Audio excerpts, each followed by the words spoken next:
فيديو داوتين ومالينا حدا أو ماشى النهر ري وحنا كاس إن لما يستروا أو حبذا أو كلا لا تاريخ ورتمد أو عاود لا شيء كان كرو أما معلومة أما باللو دمين كرماها تاريخ ذا وحي سعودي تدبسنو دجال كاس وحب بالله تكون إسرائيل بقول أفريقيا طبنكي إلى وحي سعودي يكون إسرائيل بقول يو لبي طبنكي مركا أذوق تدبسنو كون يو إسرائيل بقول أفرتي إلى كون إلى إسرائيل بقول يو لبي طبنكي وتدبسن إلى 6 سنة أيو دجال كاس سعودي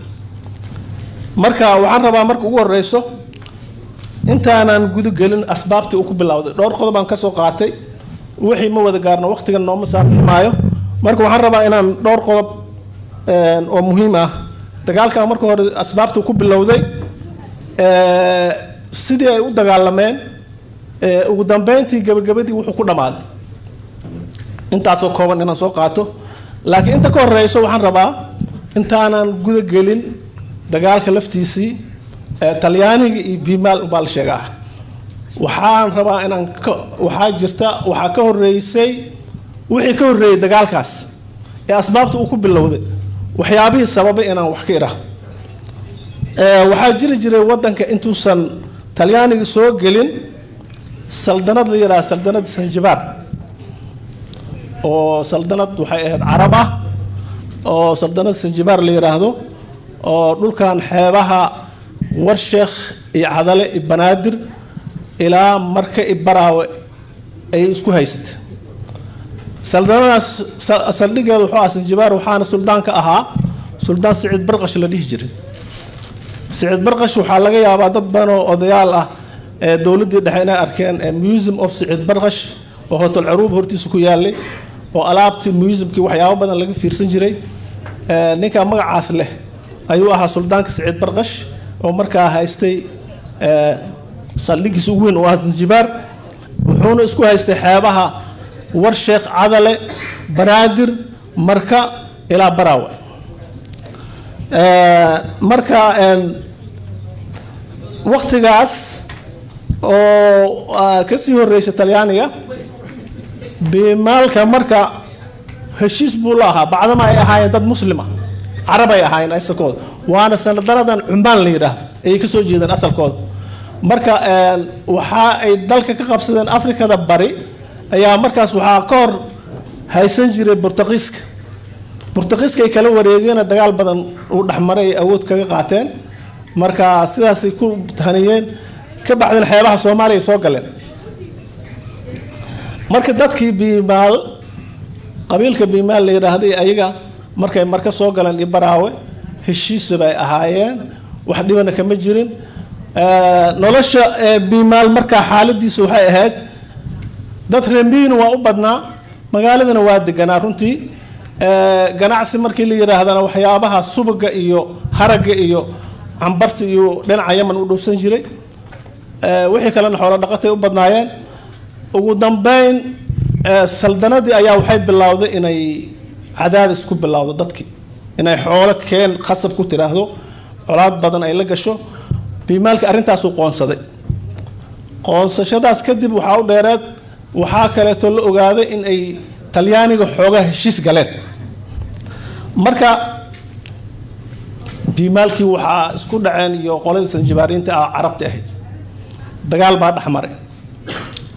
waa hada talyaaniga ka hor waa 1890 marka dagaalku uu dhaxmarayo biimaal iyo qoladan Sanjibaariinta Arab waxa way 1890 dagaalkaasi markii biimaalku uu tashtay uu fiiriyay oo yiraahday nimankan yaani dhibaatada ay soo wadaan oo ah xaqi inay xoolahoodina kala baxsan doonin ama xukunkooda uu soo adkaaday kadibna ay hoos ahaan u ogaadeen in talyaaniga heshiis la galeen ayay dagaal foodis dareen marka dagaalkaas biimaalku uu tashtay xoogiisa nimankan waxay lahaayeen dooman iyo maraakiib yar oo kaga timaada dhulkaas oo marka xeebaha marka ku xirneedo ciidan badan u joogay janan oo ay kamid ah uu watay marka waxa dhacday biimaalku uu tashtay wuxuu go'aan ku gaaray jananka in la dilo دومن كاسنا الله هلو إن عاو وحي صارن wax la rogay iyo wax la dil laga dhigo marka ciidanka miimaal wuxuu qaybiyay 200 dhalinyaro ah oo badmaax ah oo wataan mid walba tooreydiisa u xiray oo habeen saq dhax ku dii bad sida ay yaani ugu jaraan doomankaas xargaha ugu jaraan ayna ku rogaan ciidankaas waxa qasada yaab kale oo cajiib leh oo ninka jananka lagu dilay waxa lagu dilay jilib marka waxay ahayd waa loo diyaariyay nidaamka biimaal wuxuu dhaqankiisa ka mid ahaa markii uu qof boqoraayo ama uu qof sharfaayo ama marti ha ahaado ama nin la boqoraayo ha ahaado waxaa jirta wax la yiraahdo shirb oo uu gaashaan saar wax la yiraahdo bahal gaashaan la yiraahdo iyo shiribkaas uu gaashaan saaraa markuu gaashaan saaro ninkaas sidaas loogu shiraa loo gaashaan saaraa marka ninkan jananka waxa loo sheegay in maanta uu la gaashaan soorayo asaga as meeshan boqorka yahay waxa lagu soo dhaweeyay magaalada jilib marka nin dhalinyaro kamid ah ayaa loo xiray toorey liiri markaad gaashaan saarka saarto ka bacdi tooreyda ku kala goo ninka horta sidaas lagu dilay doomankiina nimankii sidaas loogu rogay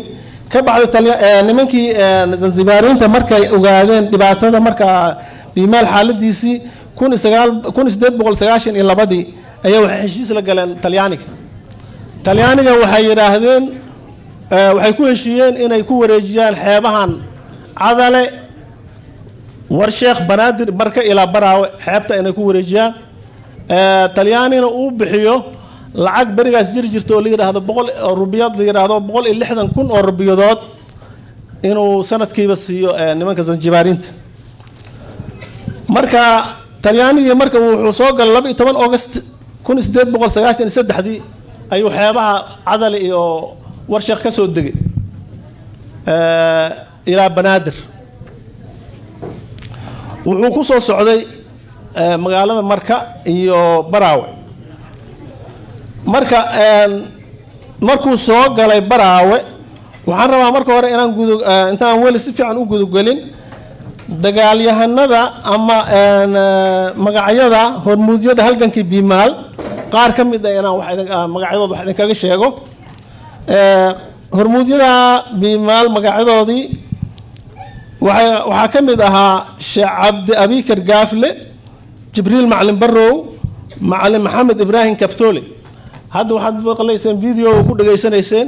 ninka inuu lahaa Macalin Kaptole magaciisi wali maxbadan aan raadiyay waxa ii sheegay waan waayo yiri laakiin waxa la yiraahdaa Macalin Maxamed Ibrahim Kaptole waa naanes waa saddexda nin ee Talyaaniga oo diiradda saaray inuu yaani nimankaas gacanta ku dhigo waa nimanka ugu haliyaysanaa ugu khatarsanaa oo marka hormuudyada ugu waaweynaa waxa kale kamid ah Macalin Muumin Sheekh Xaaji Waheliye Axmed Malaaq Maxamed Nuur محمد عبد الرحمن ترعاي ملاك عثمان مادي موسى حسين فقيه إسماعيل معلن حسن ملاك محمد يونس معلن مرسل عبد يوسف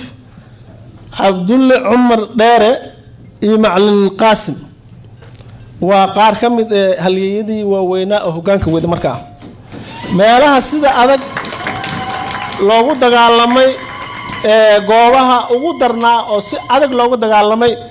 oo biimaalkii iyo Talyaaniga aad isu farsaareen goobaha magacyadooda haddaan wax ka soo qaato waxa ka mid ah Ceel Mansuur magacaas waa magac hore laakiin ninkii yaqaan marka joogo waa dugsiga sare oo hadda meesha uu ku yaalo magaalada marka dugsiga sare meesha ku yaalo meeshaas Ceel Mansuur la yiraahdaa milad oo 13 kilomitir u jirta xagga galbeed حاجة حياة قلبات كا أي 16 كيلومتر وجرتا مقالة مركا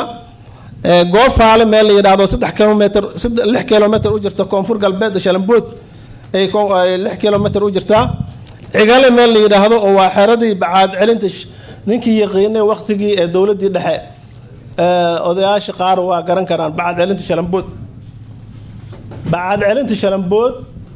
حردي كوتيلي إلا نقول مركا وحو أنت بدل مقالة مال ير يكوجستي مقالة أنت هذا كله وإسكا طولة هاد مكتوى طورة هاد مركا وحكى لو كم ده cadcaday meel la yiraahdo 7 kilomitir oo bariga marka ka xigta xaar meesha la yiraahdo oo u dhaxaysa jilib marka iyo gandarsh waa meelaha dagaalka ugu culus oo biimaal iyo ay ka dhaceen iyo magaciisi iyo talyaaniga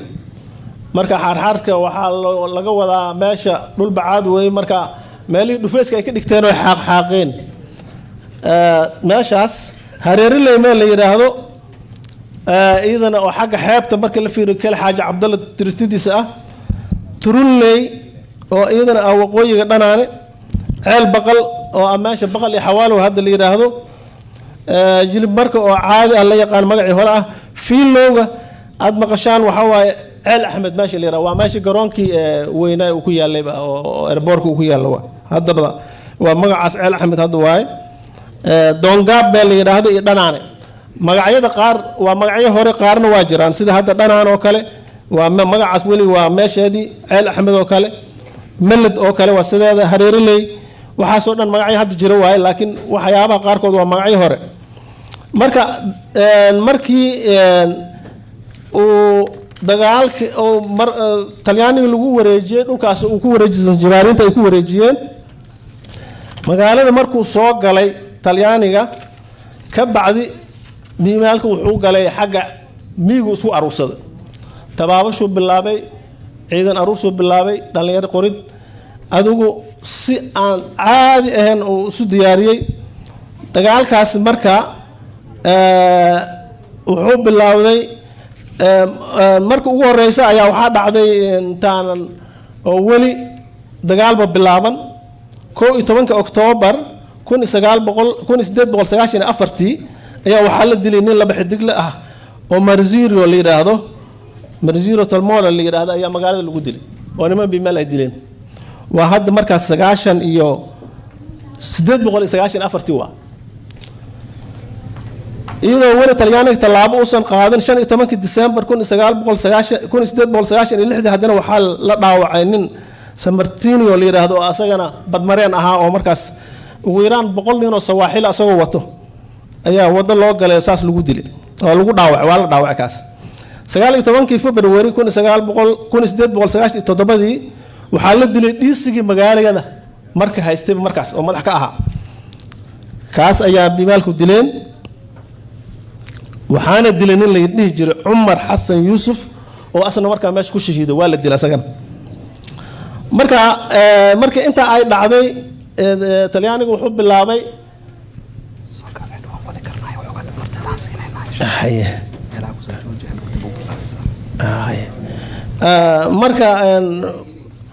marka ka bacdi ayuu ciidan dalbaday ninkan ilaa dhowr iyo 4 guuto kale oo ciidan oo ka soo degay xagga xamar iyo ciidamo uu ka soo qortay Eritrea iyo ilaa uu ku roon yahay dhulkan Carabta Kenya oo qolo sawaaxili u badan uu ka keenay waxaas uu magaalada ku soo sheegay 1904 ayaa biimaal markuu wuxuu bilaabay inuu magaalada hareereeyo magaalada marka muddo 9 bilood ayaa magaaladaas hareereysneed oo biimaal hareeriyay iyo magaalada marka gandarsho waxay u jirtaa 25 kilomitir marka iyadana marka isla 1904 laba meelood oo dagaalka ka kacay xagga magaalada marka iyo gandarsho oo 25 kilomitir magaalada u jirta dagaalkaasna aad baa la isugu faraha la islu galay ciidanka talyaanigana waa ku jabay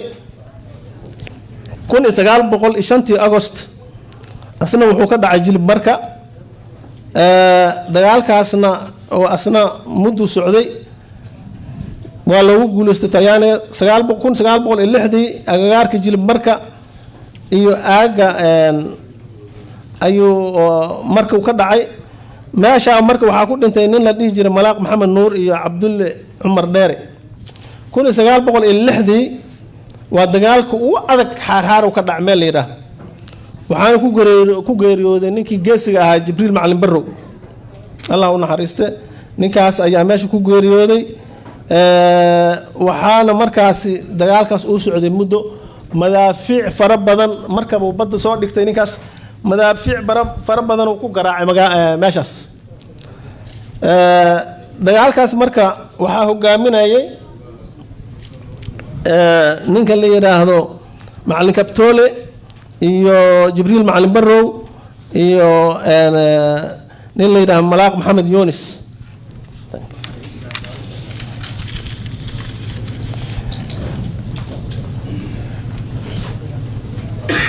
dagaalkaas wuu adkaa marka waxaa marka Jibriil ku dhintay weeraan 65 ruux ayaa marka biimaalka loogu dilay 36 askarin oo ugu dhimatay ninka Talyaaniga 1900 August 1906 August 1906 haddana wuxuu ka dhacay Malad waxaana ku shahiiday kaas Cabdimashiid nin la yiraahdo Ibrahim Abkow 1907 ayaa wuxuu soo diray nin oo ayaga madaxda ka ah meesha fariin nabadeed uu soo diray biimaalka uu yiri inay nabad qaataan maxaabiis badan uu sii daayay laakiin biimaalku uu ka diiday halkiisuu ka sii waday dagaalkaas oo markaa dambe dhacay oo haddana ayuu 1907 ayuu Talyaaniga wuxuu isugu tagay meesha la yiraahdo Dhanaane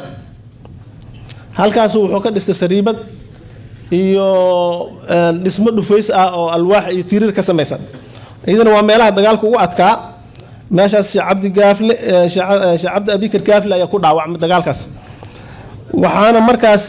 si habeenkii ay intay guureeyeen ay u galeen albaabkii iska jareen ay u dhaceen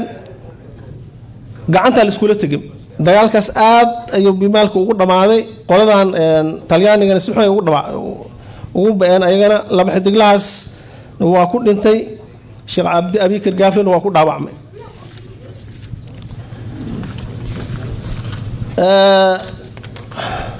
waxaan rabaa shirarka qaarkooda oo markaasi uu tirin jiray biimaalku uu tirin jiray shirarka qaarkood waxa inaan idinkaga soo qaado waxaa ka mid ahaa fiilo minans la soo fadhiisto fallaar yaa fadhiinahaaya fiilo fadhigayga waaye fool kufaar miyaan ka fiigayaa waay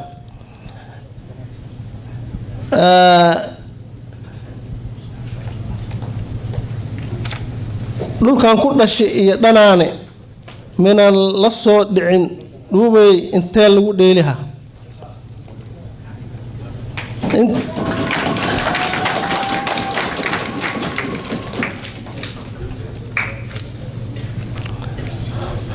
tan kale waxay ahayd noolay ma waarto nuuxiyay nabigaba naf waaye nuuxiyay naxariis Allah la nuuxiyay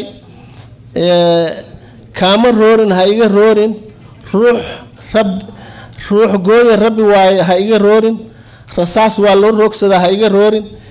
shirbiya noocaas ayuu tirin jiray biimaalka markii dagaalada u galay